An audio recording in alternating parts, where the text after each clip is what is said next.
তোমার সময়ের মূল্য আছে যুবক। আমি এক বক্তব্যে বলেছি, তোমাদের সামনে আজকেও বলতেছি যে তোমাদের সময়ের মূল্য আছে। তুমি বগুড়ায় বাস করো এ কথা ভুল, তুমি দুয়ারপাড়ায় হামিদপুরে বাস করো এ কথা ভুল। মানুষ কোনো জায়গায় বাস করে না, জায়গা তো জায়গার মতোই থাকে।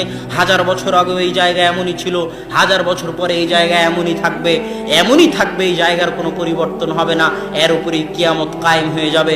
অথচ এই জায়গাতে মানুষ আসছে চলে যাচ্ছে। তাহলে মানুষ জায়গায় থাকে না, মানুষ সময়ে আসতেছে, সময়ে যাচ্ছে। তোমার জন্ম থেকে তোমার মৃত্যু পর্যন্ত যে সময়টা, এই সময়ের মধ্যে তুমি বাস করো।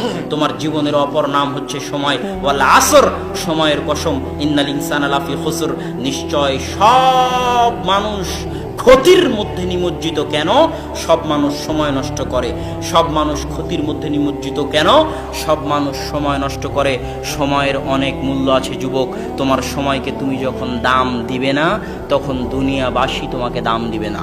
তুমি যখন তোমার সময়কে দাম দিবে না, তখন দুনিয়াবাসী তোমার সময়কে দাম দিবে না।